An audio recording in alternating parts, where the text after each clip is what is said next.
জাতীয় দলে ফিরতে ঘরোয়া ক্রিকেটে ভালো খেলার বিকল্প নেই বলে মনে করেন ব্যাটার ইমরুল কায়েস। অন্যদিকে প্রিমিয়ার লিগের সেরা বোলিং দিয়েই নির্বাচকদের নজর কাটতে চান স্পিনার নাসুম আহমেদ। জাতীয় দলে ফেরার লক্ষ্যেই লিগে নিজেদের সেরাটা দেওয়ার চেষ্টা করে যাচ্ছেন এই দুই ক্রিকেটার। এবারের ঢাকা প্রিমিয়ার লিগের সুপার লিগ আগেই নিশ্চিত করা মোহামেডান জয়ে ফিরল ৩ ম্যাচ পর।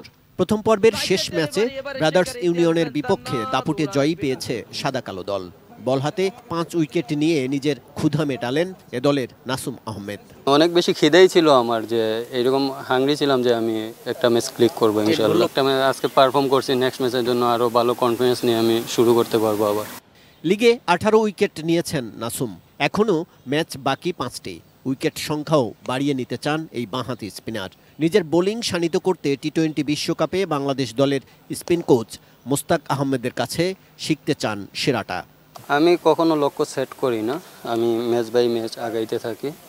কখনো আমি সেট করি না, আর যেটা আমার মনের মধ্যে থাকে ওইটা আমি মনের মধ্যেই রাখি, আমি প্রকাশ করি না।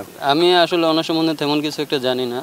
কাজ যখন করব তখন বুঝতে পারবো। আমিও আমার প্রবলেমগুলো ওনার সাথে শেয়ার করবো, ওনার কাছ থেকে ভালো কি নেওয়া যায় ওইটা। মাঝে কয়েকটি ম্যাচ বাজে কেটেছে ইমরুল কায়েসের, তবে রান খরা কাটিয়ে দলের জয়ে ব্যাট হাতে বড় ভূমিকা রাখছেন মোহামেডান অধিনায়ক। ব্রাদার্সের বিপক্ষে 71 বলে খেলেছেন 92 রানের ইনিংস।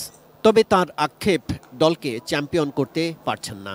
এখন তো অপশন নাই, কারণ আবহাওয়া অলমোস্ট মানে সবার থেকে অনেক বেশি এগিয়ে গেছে। তা মনে হয় যে আমরা এখন রানার্স আপে আমাদের অনেক বড় একটা অপরচুনিটি আছে, আমরা যদি ভালোভাবে শেষ করতে পারি। জাতীয় দলে জায়গা ধরে রাখা কিংবা জায়গা পাওয়ার জন্য সবচেয়ে গুরুত্বপূর্ণ ঘরোয়া ক্রিকেট।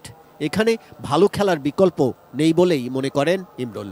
এখানে অনেক কম্পিটিটিভ ক্রিকেট হয়, অনেক ভালো ভালো বলার থাকে, ভালো ভালো স্পিনার থাকে, তাদেরকে ফেস করে আপনাকে রান করতে হবে। বা ব্যাটসম্যানরা অনেক ভালো ভালো স্কিলফুল ব্যাটসম্যান থাকে, তারা যারা বোলিং করে তারাও ওইভাবে চ্যালেঞ্জ নেয় জিনিসটা। এখানে সবাই প্রফেশনাল ক্রিকেটার, সবাই চায় যে যখন যে টিমে খেলবে ওই তাকে পারফর্ম করতে হবে। আসলে পারফর্ম না করলে আপনি আলটিমেটলি ন্যাশনাল টিম থেকে বাদ পড়ে যাবেন ডোমেস্টিকে রান না করলে। তো সবাই চায় যে এখানে ভালো খেলতে।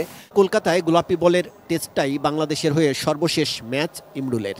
ঘরোয়া ক্রিকেটে ভালো খেললেও নির্বাচকদের নজর কাটতে ব্যর্থ বাঁহাতি ওপেনার আবার জাতীয় দলে খেলতে উন্মুখ হয়ে আছেন। প্লেয়ারদের ক্যারিয়ারটা এরকম, আপনি সবসময় ভালো খেলবেন না, আপ অ্যান্ড ডাউন থাকবে। এখানে খেলতে না, এখানে খেলতেন না, এখানেই খেলি। জাতীয় দল দেখা যাবে ওইটা পরেরটা। কাজল রায়, এটিএন নিউজ, ঢাকা।